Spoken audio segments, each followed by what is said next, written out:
우리나라 중앙은행이 실업률을 몇 프로로 떨어뜨릴 때까지 돈을 풀겠다. 그렇게 하진 않죠. 아직도. 우린 뭐, 그건 금시초문이죠. 만일에 그렇게 발표한다면 일반 국민들은 어떻게 생각할까요? 환호성을 올릴까요? 야, 그럼 대졸자들 다 취업될 때까지 돈 풀어라. 가능할까요? 문제는 여기에 있죠.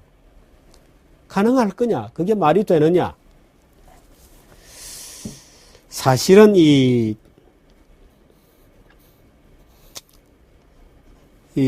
중앙은행이 통화정책을 결정하는 것은 굉장히 좀 여러 가지 그 기준들이 있습니다.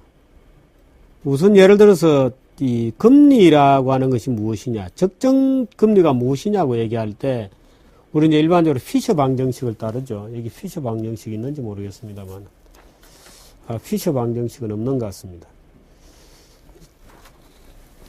근데 금리라는 것은 경제 성장률 더하기 물가 상승률입니다. 이 물가 상승률은 지나간 물가 상승률은 아니고 예상 물가 상승률입니다. 경제 성장률에다가 예상되는 물가 상승률을 더해서 금리가 설정되는 게 맞죠.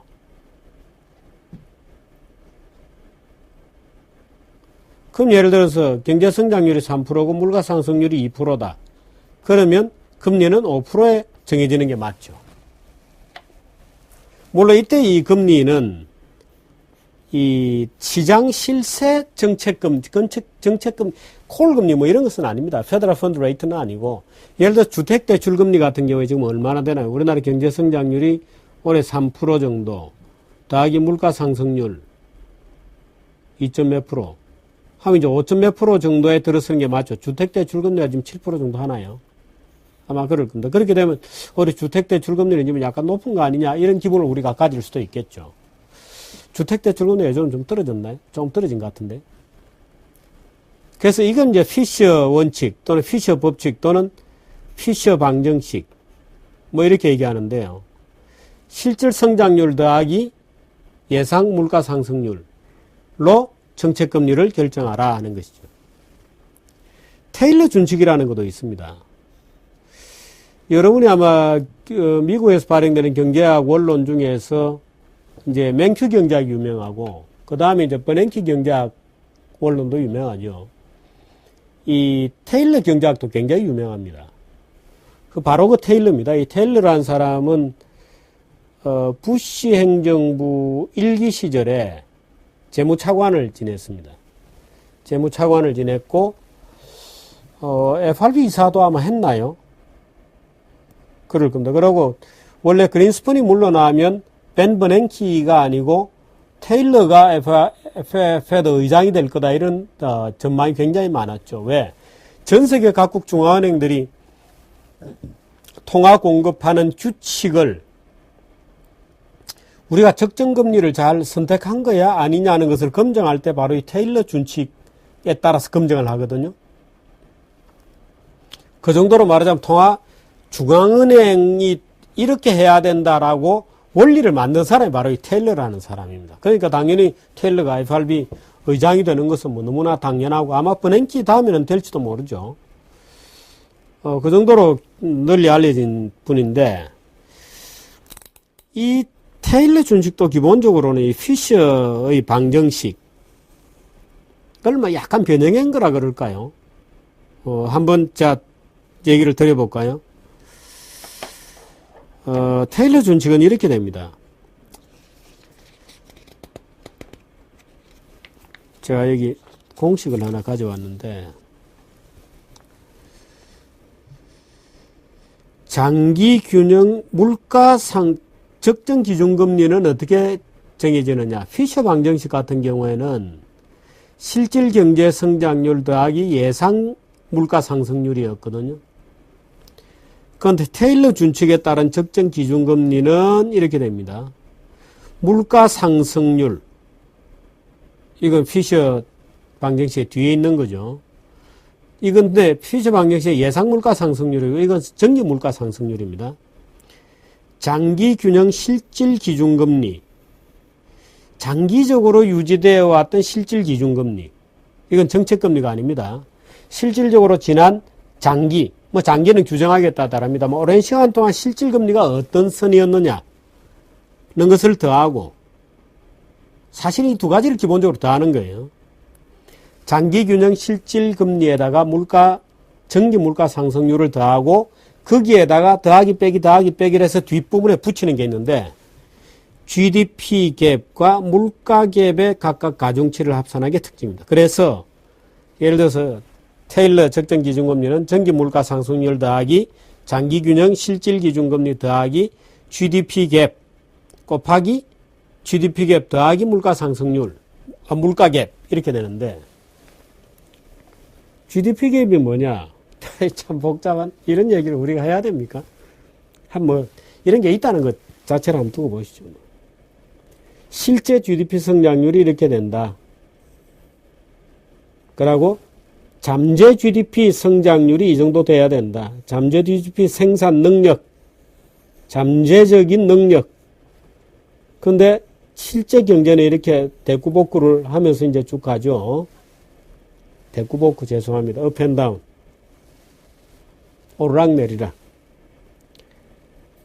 이때 잠재 성장률보다 리얼 실질 경제 성장률이 낮으면 우리는 그것을 아웃풋 갭이라고 부릅니다. 네거티브 아웃풋 갭. 아웃풋 갭. 네거티브. 그 다음에 높으면 포지티브 아웃풋 갭이라고 부릅니다. 네거티브, 포지티브. 덜 성장했다는 거고 더 성장했다는 거죠.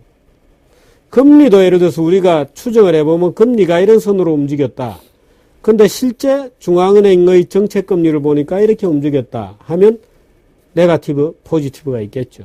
말하자면 적정금리보다 높았다, 지나고 보니까 적정금리보다 낮았다를 평가할 수 있는데, 이 적정금리를 실제 중앙은행이 취한 금리는 우리가 기록에 다 있으니까, 그럼 지나가 보고, 그때 우리가 그게 중앙은행이 취했던 금리 정책이 과연 우리의 적정금리였는가? 라는 것을 검증하는 기준이 바로 이 테일러 준칙입니다. 그래서 테일러 준칙에 의해서 금리선을 계산해 보니까 그게 적정금리보다 좀 낮았던 것 같더라. 말하자면 인플레 가능성이 있겠죠. 적정금리보다 좀 높았던 것 같더라. 아니면 적정금리하고 대체적으로 일치했다. 이런 여러 가지 이제 평가들이 나올 수 있을 겁니다.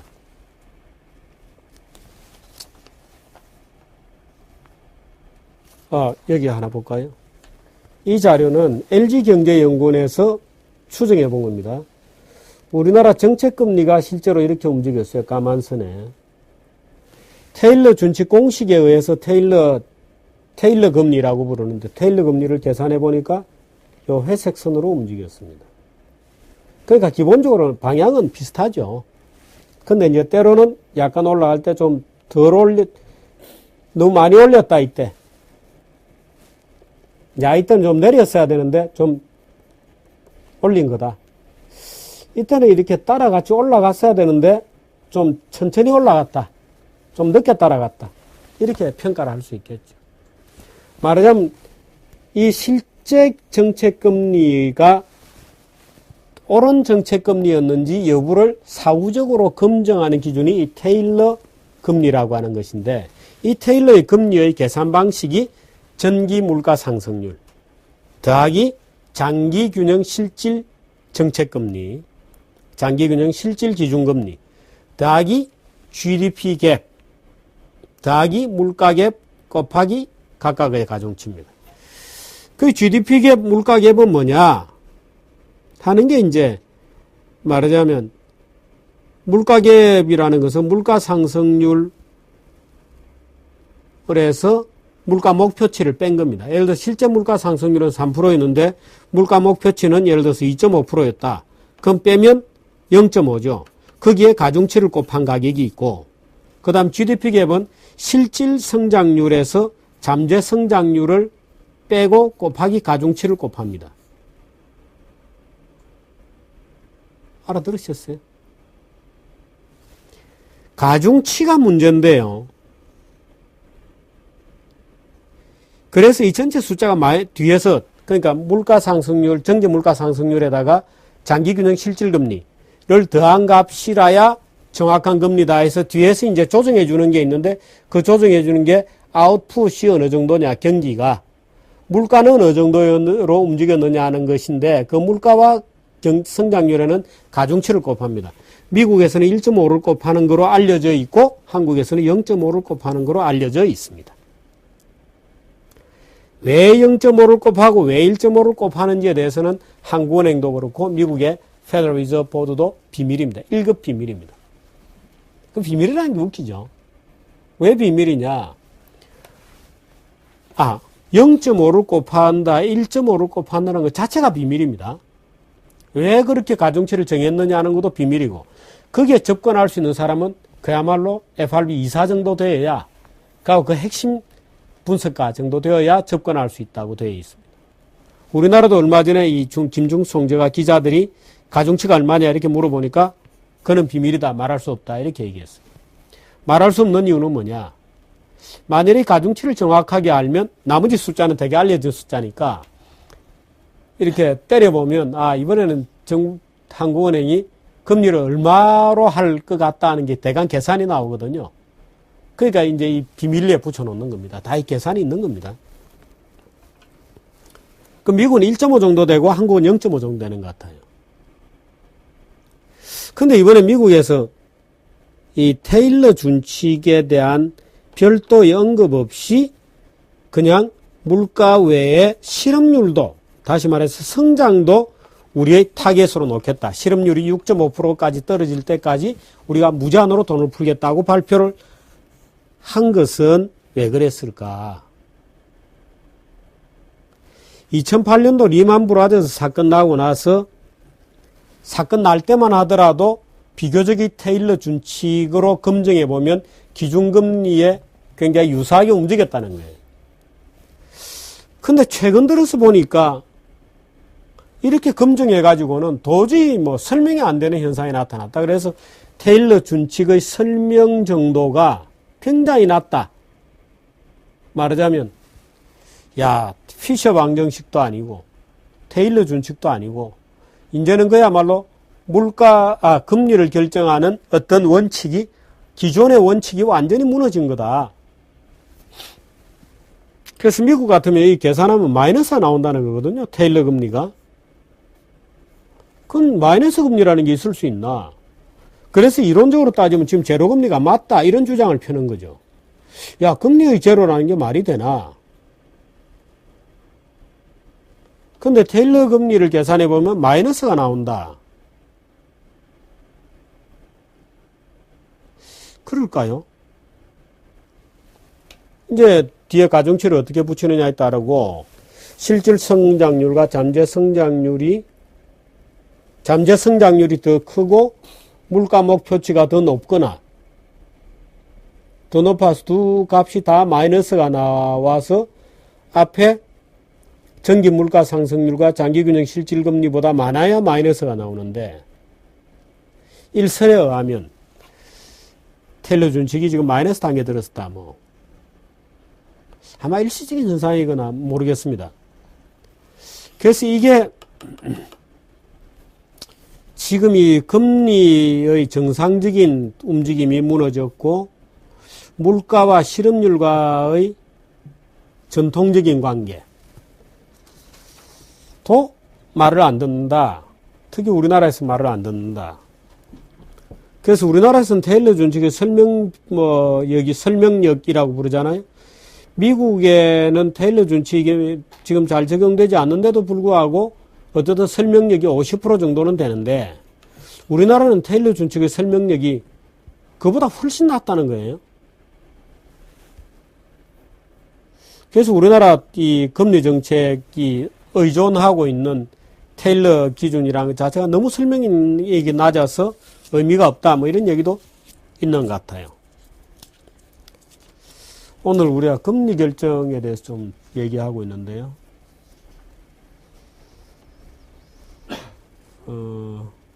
마지막으로 하나 볼까요? 이명박 정부 출범한 다음에 GDP 갭률 추이입니다. GDP 갭은 아까 GDP 갭 보셨죠? 이 그림에서. 말하자면 우리 잠재 성장 가능성에 비교해서 실제 성장을 그린 거고, 이것을 이제 퍼센트로 계산한 겁니다. 100분율로. 그 100분율로 하면 뭐 당연히 공식이 나오겠죠. 지금도 마이너스 단계에 있습니다. 2012년 1분기.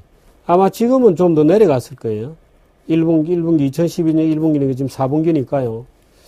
아마 상당히 좀 내려가 있지 않겠는가 이렇게 봅니다. 그러니까 이제 이런 걸 따져서 우리가 지금 실제 능력보다 성장을 못하고 있다. 얼마나 못하고 있느냐 하는 것을 우리가 알 수가 있고, 또 그만큼은 이제 돈을 풀었다 조였다 하는 여러 가지 정책 변수들을 쓰게 되죠. 물론 이제 이런 정책에 대해서 전형적인 이제 통화주의자들이나 준칙주의자, 한국은행이 이렇게 자의적으로 판단해서는 안 된다. 뭐 이런 여러 가지 이제 반론들도 있고 합니다만, 어떻든 통화정책 전체가 함몰되어 있는 일종의 좀 문학적으로 따지면 포스트 모던적 그런 상황이라고 할까요? 그렇습니다. 그래서 이 버냉키가 물가 목표 외에 실업률 목표를 정했다. 6.5%로 7.4에서 물가가 2.5%를 유지하는 한 실업률을 6.45%로 실업률이 내려올 때까지 무제한으로 돈을 풀겠다 하는 일은 그동안에 없던, 전례 없던, 말하자면 악마와의 키스를 하고 있는 겁니다. 아까 제가 물가가 타겟팅이면 천사와의 키스, 성장이 타겟팅일 경우에는 악마와의 키스 이렇게 얘기했습니다만은, 악마와의 키스가 과연 성공할 것인지, 그래서 그것이 미국 경제를 살리고 세계 경제를 살릴 수 있을 것인지, 아니면 고통만 지연시키고 오히려 내상은 더 깊게 해서 정면의 구조조정으로 가는 것이 좋은 것인지 하는 것은 아직도 논쟁 중입니다. 그저 버냉키가 정책을 이렇게 바꾼 다음에 소위 이제 전문가들 저야 사실은 이 경제학 전문가는 아니니까 해설가죠. 저야 해설해주는 사람이니까. 그래서 몇 개 논문도 찾아보고 있습니다만 아직까지는 읽을 만한 논문이 나온 상태가 아닙니다.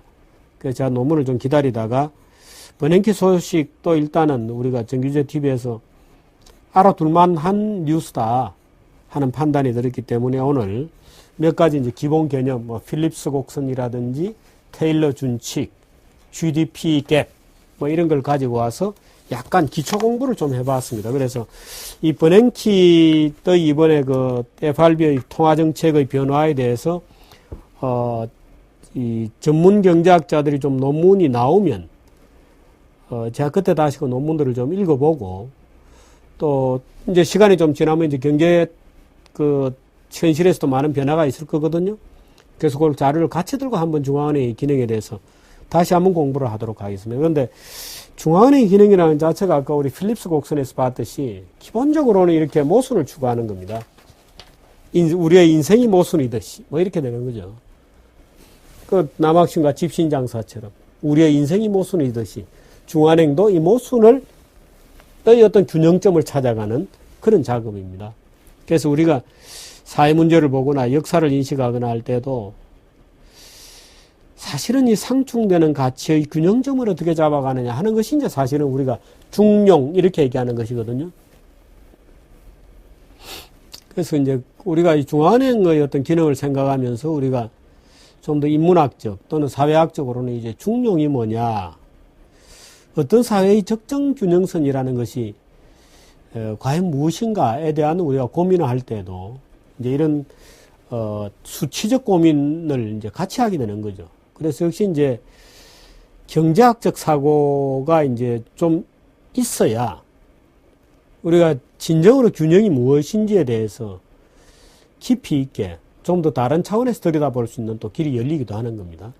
그래서 오늘 버냉키가 지난주에 미국 FRB의 통화정책이 바꿨는데 그것도 여러분들께 좀 선거 뉴스에 완전히 파묻혀가지고요. 아무도 들여다보지도 않았어요. 그래서 그런 얘기를 좀 여러분들에게 기억도 환기시키고 또 정책 얘기를 너무 많이 해서 또 공부도 좀 할 겸 해서 오늘 미국 FRB 얘기죠.